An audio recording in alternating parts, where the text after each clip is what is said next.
Hello student. अगर आप किसी न किसी क्लास में पढ़ते हैं, यानी आप कहने का मतलब कि स्टूडेंट हैं, तो ये जो वीडियो है आपके लिए एक स्पेशली और इम्पोर्टेंट वीडियो है। तो इस वीडियो को ध्यान से देखिएगा और समझिएगा, क्योंकि इस वीडियो में हम आपको केमिस्ट्री की एक कुछ इम्पोर्टेंट फैक्ट बताने जा रहे हैं, जो कि हर एग्जाम में पूछा ही जाता है। तो ध्यान दीजिएगा कि केमिस्ट्री के ये इम्पोर्टेंट फैक्ट कौन कौन से हैं। तो पहला है वह धातु जो विद्युत का कुचालक होता है। और हम जानते हैं कि जितने भी धातुएं होती हैं वह विद्युत की सुचालक होती है, राइट। लेकिन उनमें से एक जो सीसा यानी लेड जो होता है, वह एक ऐसा धातु है कि विद्युत का कुचालक होता है। ठीक है, इसलिए ये इम्पोर्टेंट हो जाता है, इसको ध्यान दीजिएगा। और सबसे हल्का धातु, यानी हम जानते हैं जितनी भी धातुएं होती हैं उनमें कुछ न कुछ भार होता है, राइट। और मैक्सिमम धातुएं सॉलिड फॉर्म में पाई जाती हैं, तो उसमें भार ज्यादा होता है। तो उन सब में जो सबसे हल्की है वह लिथियम होता है। कौन सा?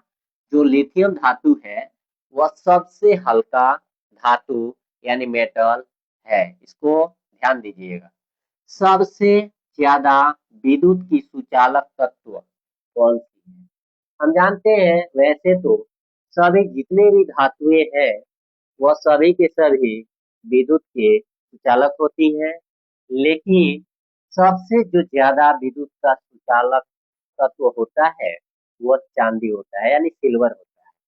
यानी सिल्वर में सबसे ज्यादा विद्युत प्रवाहित होती है, राइट। नेक्स्ट है वह तत्व जो किरोसिन तेल में डुबोकर रखी जाती है, वो कौन सा है? तो सोडियम। क्यों सोडियम को किरोसिन तेल में डुबोकर क्यों रखा जाता है? तो जो सोडियम होता है वह वेरी रिएक्टिव एलिमेंट्स होता है, जिसके कारण इसको किरोसिन तेल में डुबो कर रखा जाता है। अगर हम किरोसिन तेल में डुबो कर न रखें, ओपनली रख दें, तो ये ऑक्सीजन से क्रिया करके क्या बनाता है? ऑक्साइड बनाता है, राइट। इसलिए इसको हम ओपनली नहीं रख सकते हैं। नेक्स्ट है पृथ्वी पर सबसे ज्यादा पाए जाने वाला धातु कौन सा है? तो जो पृथ्वी पे सबसे ज्यादा जो धातु यानी मेटल पाया जाता है वह एल्यूमिनियम है। कौन सा? एल्यूमिनियम। एल जिसका सिंबल होता है। और ये जो है पृथ्वी पे सबसे ज्यादा पाया जाने वाला धातु है। नेक्स्ट है सबसे हल्का तत्व यानी अधातु, तो वह है हाइड्रोजन। यानी सबसे जो हल्का होता है वह हाइड्रोजन गैस होती है। और जानते हैं जितनी भी गैसेज है वह अधातु होती है। तो उनमें से जो सबसे हल्का होता है वह हाइड्रोजन होता है। और इसके कारण ही ये गुब्बारों में भरी जाती है और तमाम प्रकार के ट्यूब में भी भरी जाती है। क्यों? क्योंकि गुब्बारों में भरने से गुब्बारे ऊपर उड़ने लगते हैं, राइट। इसलिए इसको हम क्या करते हैं? तो गुब्बारों में भरा जाता है, ठीक है। नेक्स्ट है सबसे हल्का तत्व यानी अधातु कौन सी है? वह हाइड्रोजन गैस होती है। और जितने भी जो गैसेज होती है वह अधातु होती है, आप सभी को पता ही है। तो उनमें सबसे जो हल्का होता है वह हाइड्रोजन गैस होती है, ध्यान रखिएगा। नेक्स्ट है वह अधातु जो विद्युत का सुचालक होती है, ठीक है। वह अधातु जो विद्युत की सुचालक होती है वह है ग्रेफाइट।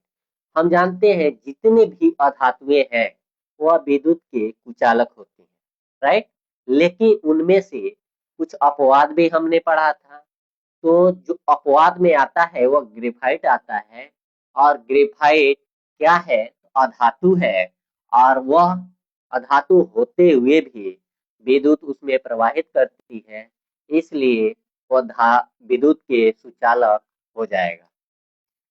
नेक्स्ट है वह अधातु जो द्रव अवस्था में पाई जाती है, वह है ब्रोमीन। कौन सी? ब्रोमीन। यानी हम जानते हैं कि मैक्सिमम जो अधातु होते हैं वह क्या गैसेज होती है, ठीक है, लेकिन उनमें से जो कुछ होता है वह वो ब्रोमीन है, वह लिक्विड अवस्था में यानी द्रव अवस्था में पाया जाता है, इसलिए ये इम्पोर्टेंट हो जाता है।